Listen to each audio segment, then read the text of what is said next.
3 times the speed of sound, 85,000 feet above Earth, a cockpit heated to 600 degrees Fahrenheit. This wasn't science fiction. This was the SR-71 Blackbird, the fastest and highest-flying air-breathing aircraft ever built. But these incredible capabilities came with equally incredible risks. Today, we'll uncover the most dangerous missions ever flown in this legendary aircraft. Stories of when the world's fastest men pushed the world's fastest machine to the absolute edge and lived to tell the tale. First Vietnam mission, March 21, 1968. The Vietnam War was raging, and the U.S. military desperately needed intelligence on enemy movements around Hanoi. Major Jerry O'Malley and Captain Ed Payne were about to take the SR-71 on its first operational mission into what had become the most heavily defended airspace in the world. Their mission was clear but daunting: penetrate North Vietnamese airspace, photograph critical targets around Hanoi, and gather intelligence to support the besieged Marines at Khe Sanh. The mission required precise navigation through a gauntlet of Soviet-made surface-to-air missiles and radar sites. Flying at Mach 3.17 and 78,000 feet wasn't even the hardest part. The crew faced a triple threat: the most concentrated air defense network ever assembled, deteriorating weather conditions at their home base, and the pressure of proving the SR-71's capabilities on its first operational mission. As they streaked across the Vietnamese countryside at 2,100 miles per hour, their sophisticated cameras capturing thousands of square miles of territory, the mission seemed to be going perfectly. Then disaster struck. Approaching their home base at Kadena, they encountered zero visibility conditions, with heavy fog blanketing the runway. With fuel running critically low and no way to safely land, they faced a pilot's nightmare. Their only option was to divert to Taiwan. But this created another crisis. The SR-71 was a classified aircraft, and Taiwan wasn't even supposed to know of its existence. What followed was a masterpiece of improvisation. 2 KC-135 tanker aircraft were scrambled to escort them to Taiwan. O'Malley devised an ingenious plan. The SR-71 would fly between the 2 tankers, and they would identify themselves to Taiwanese air traffic control as a standard KC-135 refueling formation. Through the fog and tension, they executed a perfect landing. But the challenges didn't end with the landing. For 30 tense minutes, the highly classified SR-71 sat exposed on the Taiwanese tarmac, while bewildered local controllers stared at the strange aircraft that had claimed to be a mere KC-135. With no change of clothes packed for their unexpected stay, O'Malley and Payne had to walk around the base in their distinctive pressure suits and moon boots for 2 days, trying to maintain secrecy while being the most conspicuous visitors on base. Despite these unusual challenges, the mission proved historic, successfully gathering crucial intelligence over Hanoi and setting a standard of excellence that would define SR-71 operations for decades to come. Operation Thunderhead. 1972 marked a desperate time in the Vietnam War. Deep inside North Vietnam, American prisoners of war were enduring brutal conditions in prison camps. But there was hope. Through an incredible feat of ingenuity, CIA operatives and Navy SEALs had managed to smuggle a small radio into one of the POW camps. A complex escape plan was devised, but its success hinged on one crucial element. The prisoners needed to know exactly when to begin their escape. This led to one of the most audacious missions in SR-71 history. The plan called for something never attempted before, using the world's fastest aircraft not for reconnaissance, but as a signal. 3 SR-71s would be involved in a precisely choreographed mission that would push the limits of what was possible with a Mach 3 aircraft. 2 Blackbirds needed to generate precisely timed sonic booms exactly 15 seconds apart over a POW camp, the signal for a coordinated escape attempt. A third SR-71 would orbit nearby as backup. The timing had to be perfect. Lives depended on it. The mission faced multiple critical challenges: coordinating multiple Mach 3 aircraft with split-second timing, avoiding detection by North Vietnamese air defenses, and maintaining radio silence throughout the operation. One miscalculation could compromise the entire escape plan. The crews executed their part flawlessly. 3 SR-71s, each weighing 140,000 pounds and carrying 80,000 pounds of specialized fuel, thundered across the sky at precise intervals. The sonic booms rolled across the prison camp exactly as planned, a testament to the extraordinary skill of their crews. But in a heart-wrenching turn of events, the POWs made the ultimate sacrifice of brotherhood. Knowing that not everyone could escape, they chose to remain captive rather than risk brutal reprisals against those left behind. Though the escape never materialized, the mission proved that the SR-71 was more than just a spy plane. It was an aircraft that could be adapted for any mission where speed, precision, and courage were required. Soviet border intelligence gathering. Throughout the Cold War, the SR-71's most sensitive missions took place along the borders of the Soviet Union. Of particular interest was the heavily fortified Kola Peninsula, home to the USSR's second-largest naval fleet at Murmansk. These missions were so crucial that in 1988, Admiral Lee Baggett Jr., head of U.S. Atlantic Command, personally fought to keep the SR-71 program alive, specifically to maintain surveillance of this strategic region. Crews had to execute precise flight plans that would bring them close enough to gather intelligence while staying outside Soviet airspace. Their sophisticated cameras needed to capture detailed imagery of submarine bases, radar installations, and military facilities from distances of up to 100,000 square miles in a single hour. The missions required extensive coordination with European command centers and precise timing to catch specific naval activities. The Arctic environment pushed both aircraft and crew to their limits. Temperatures were often significantly colder than standard, drastically affecting fuel consumption and aircraft performance. Flying along the borders of East Germany, Poland, and the Soviet Union, crews faced the most sophisticated air defense network ever built, including high-performance interceptors and radar-guided missiles. Even the SR-71's stealth capabilities were tested when crews encountered rare atmospheric conditions that created contrails above 75,000 feet, potentially revealing their position to Soviet radar.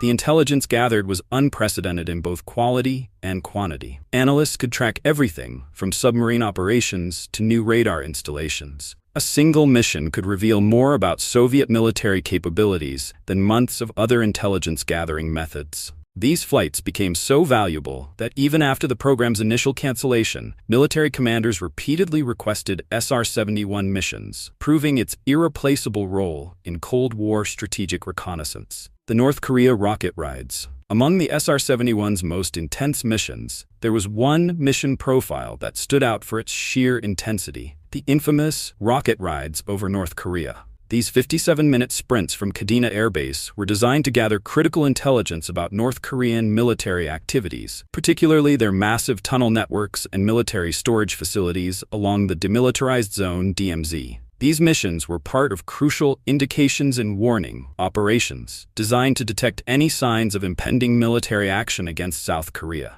The mission requirements pushed both crew and aircraft to their limits: reach Mach 3 and 70,000 feet within 17 minutes of takeoff, photograph a 60-mile deep corridor into North Korea, and return to base, all without aerial refueling. The compressed timeline created extraordinary pressure. Flying directly down the Korean DMZ, crews had to execute perfect navigation while maintaining total awareness in one of the world's most heavily militarized regions. Every system had to perform flawlessly. There was no time for troubleshooting. During one memorable mission, when screaming across the DMZ at Mach 3, Captain Rich Graham and RSO Don Emmons suddenly spotted the impossible. There, above their SR-71, in airspace where nothing should exist, an unidentified object appeared through their canopy. At Mach 3, they had mere seconds to react. One wrong move, one moment of hesitation, and their aircraft could disintegrate in the thin air. Graham's years of training kicked in as he held course, while Emmons' fingers raced across the defensive panels. The mysterious object, later revealed to be a high-altitude weather balloon, sliced past their cockpit with just yards to spare. A heart-stopping reminder that at the edge of space, death could come from any direction. The rocket rides became legendary not just for their intensity, but for their strategic impact. These rapid-fire missions allowed analysts to detect subtle changes in North Korean military positions that could indicate preparations for conflict. By comparing sequential images, they could spot new tunnels, relocated artillery, or troop movements that might otherwise go unnoticed, providing crucial early warning capabilities throughout the Cold War. Middle East operations. In October 1973, war erupted in the Middle East when Egypt and Syria launched a surprise attack on Israel, catching Israeli and American intelligence off guard. The SR-71 was promptly deployed from bases in the eastern Mediterranean to gather vital intelligence. Years later, in 1986, the Blackbird played a key role in Operation El Dorado Canyon, assessing the effectiveness of U.S. F-111 airstrikes against Libya. These missions demanded unparalleled precision. SR-71 crews were tasked with gathering intelligence across hostile territories while adhering to intricate diplomatic clearances. During the Yom Kippur War, the aircraft photographed military movements across vast desert regions and monitored harbor installations. In 1986, it evaluated damage at Libya's Benina airfield following U.S. strikes. Operating in the Middle East posed significant hurdles. Extreme desert heat strained engines and increased fuel consumption, while crews navigated a patchwork of hostile airspaces, avoiding incidents that could escalate tensions. The region was dotted with surface-to-air missile sites, and Soviet-supplied air defenses added to the constant danger. The intelligence gathered was pivotal. SR-71 reconnaissance helped prevent the Yom Kippur War from escalating further and confirmed the success of U.S. strikes on Libyan targets. These missions underscored the Blackbird's unmatched ability to operate in volatile, high-risk environments where other aircraft could not venture. Exercises. September 1976, two major NATO exercises, Cold Fire and Teamwork, were about to test the alliance's readiness against potential Soviet aggression. European Command specifically requested SR-71 participation to demonstrate America's commitment to NATO defense. Royal Air Force RAF Mildenhall in Suffolk would serve as the staging ground for these unprecedented joint operations. Captains Al Sereno and Bruce Liebman were tasked with ferrying SR-71A tail number 617962 from Beale AFB to RAF Mildenhall for the exercises. Once in position, the aircraft needed to demonstrate its rapid response capabilities and ability to integrate with large-scale NATO operations involving land, sea, and air forces. From the start, complications arose. During the ferry flight, the SR-71 encountered engine problems and had to divert to Goose Bay, Labrador, delaying arrival by 4 days. Operating from RAF Mildenhall presented complex logistical hurdles. The base required specialized KC-135Q tankers to deliver the unique JP-7 fuel that only the SR-71 used. Each forward operating location needed a dedicated team of 150 to 200 maintenance personnel, trained specifically for the Blackbird. Security was paramount. Special hangars had to be cleared and modified to house the classified aircraft, while maintenance areas needed to be shielded from prying eyes. Despite initial setbacks, the SR-71 crews executed a series of precisely coordinated missions. The exercises proved that the SR-71 could effectively support major NATO operations, leading to the establishment of Detachment 4 at RAF Mildenhall. This permanent presence became crucial for European operations, with the base serving as a vital forward operating location for SR-71 missions until the program's end. Final flights and legacy. By early 1990, after decades of unmatched service, the SR-71 program was winding down. The Pentagon cited substantial operating costs and the rise of satellite reconnaissance as reasons for retirement. But even in its final days, the Blackbird would demonstrate why it had earned its legendary status. On March 6, 1990, Lieutenant Col Raymond E. Yielding and Lieutenant Col Joseph T. Vita were tasked with a fitting finale, delivering their SR-71 from Palmdale, California, to its final home at the National Air and Space Museum. Rather than a simple ferry flight, they planned to make this last journey one for the record books. The crew faced the complex task of coordinating multiple speed record attempts in a single flight. They needed to maintain precise navigation while pushing the aircraft to its absolute limits, all while documenting their achievements for official record verification. The pressure was immense. This would be their last chance to demonstrate the SR-71's full capabilities. In a spectacular display of American engineering and pilot skill, Yielding and Vita thundered from Los Angeles to Washington, D.C. in just 64 minutes and 20 seconds. The aircraft's final flight set 4 absolute speed records. Los Angeles to Washington, D.C., average speed 2,144 mph per hour. West to East Coast, 2,124 miles per hour. Kansas City to Washington, D.C., 2,176 miles per hour. And St. Louis to Cincinnati, 2,189 miles per hour. Despite this remarkable finale, the SR-71's story wasn't quite over. During the 1990s, several attempts were made to revive the program. When Iraq invaded Kuwait, General Norman Schwarzkopf personally requested SR-71 support.